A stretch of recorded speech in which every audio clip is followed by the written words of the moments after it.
आज म बताउन गइरहेको छु सफलताको विषयमा। हाम्रो जीवनमा अति आवश्यक, अझ विद्यार्थी जीवनमा। पुरै सुनेर साथ दिनुहोला। जीवन एउटा निरन्तर यात्रा जस्तै हो, जहाँ सफलता र असफलता दुवै यात्राका अनिवार्य साथी हुन्। मानिस जन्मदेखि मृत्युसम्म सङ्घर्षको बाटोमा हिँडिरहन्छ। यो यात्रामा कहिले ऊ अगाडि बढ्छ, कहिले लड्छ, कहिले थाक्छ, कहिले हार मान्न खोज्छ। तर यथार्थ यही हो कि असफलता जीवनको अन्त्य होइन, बरु सफलताको सुरुवात हो। असफलता अन्त्य होइन, सफलताको सुरुवात हो भन्ने भनाइ केवल एउटा वाक्य मात्र होइन, यो जीवन जिउने दर्शन हो, सोच्ने तरिका हो र अगाडि बढ्ने शक्ति हो। धेरै मानिसहरू असफलतालाई डरको रूपमा हेर्छन्। असफल हुनुलाई अपमान, हार, कमजोरी र असक्षमताको रूपमा बुझिन्छ। समाजले पनि असफल मानिसलाई हेर्ने दृष्टिकोण प्राय नकारात्मक हुन्छ। तर यदि गहिरिएर बुझ्ने हो भने असफलता वास्तवमा सिकाइको सबैभन्दा ठूलो विद्यालय हो।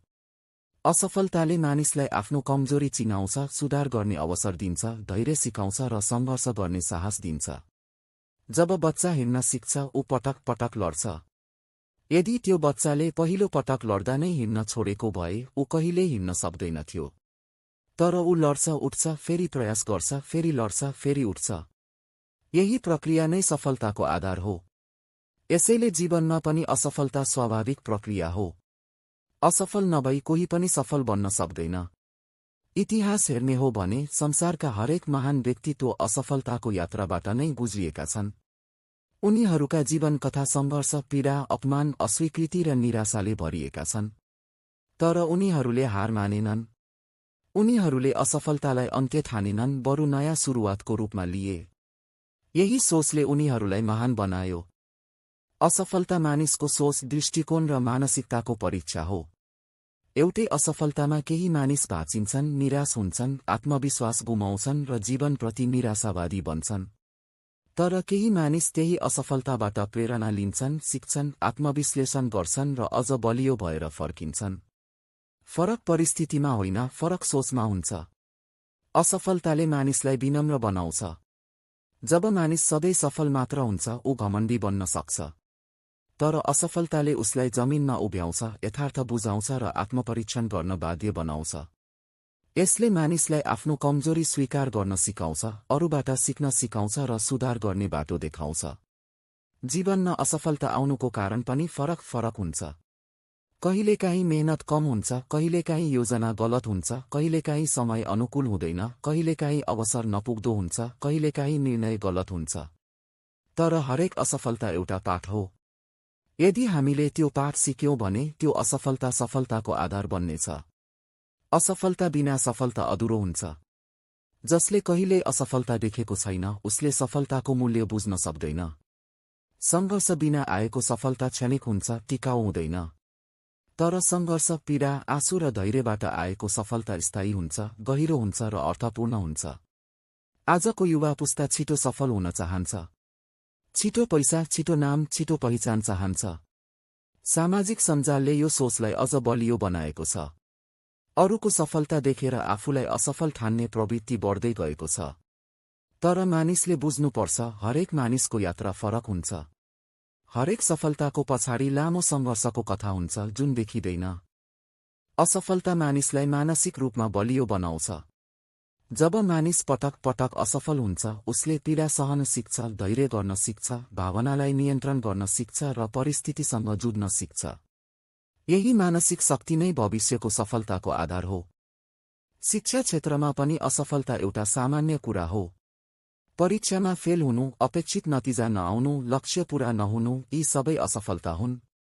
तर यी नै असफलताले विद्यार्थीलाई आफ्नो कमजोरी चिनाउँछन्, सुधार गर्ने मौका दिन्छन् र नयाँ रणनीति बनाउन सिकाउँछन्।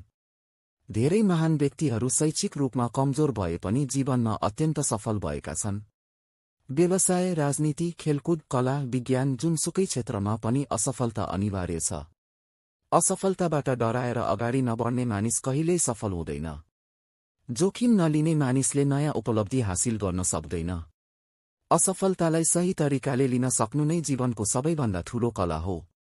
असफलतापछि आत्मदया होइन, आत्मविश्लेषण आवश्यक हुन्छ।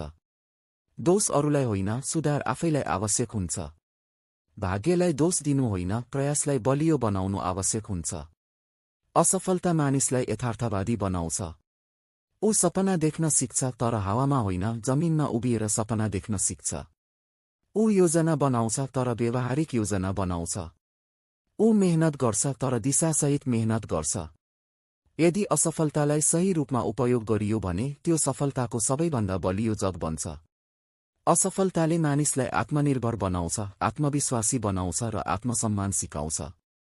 यसैले असफलता अन्त्य होइन, सफलताको सुरुवात हो भन्ने भनाइ केवल प्रेरणादायी शब्द होइन, यो जीवनको सत्य हो। असफलता भनेको रोकिने ठाउँ होइन, सिक्ने ठाउँ हो। हार भनेको अन्तिम गन्तव्य होइन, नयाँ यात्राको सुरुवात हो। अन्ततः जीवनमा सफल हुने मानिस त्यो होइन जो कहिल्यै असफल हुँदैन। बरु त्यो हो जो असफल भएर पनि उठ्न जान्छ, जो लडेर पनि हिँड्न जान्छ, जो हारेर पनि विश्वास गर्न जान्छ, जो अन्धकारमा पनि उज्यालो देख्न जान्छ। असफलता भनेको अन्त्य होइन। असफलता भनेको विश्राम बिन्दु हो। असफलता भनेको सिकाइको केन्द्र हो।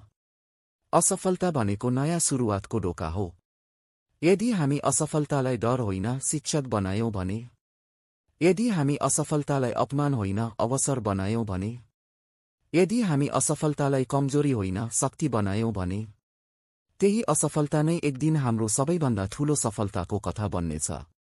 यसैले जीवनमा जब तपाईँ असफल हुनुहुन्छ, आत्मसमर्पण नगर्नुस्, निराश नहुनुस्, हार नमान्नुस्, किनकि असफलता अन्त्य होइन, सफलताको सुरुवात हो।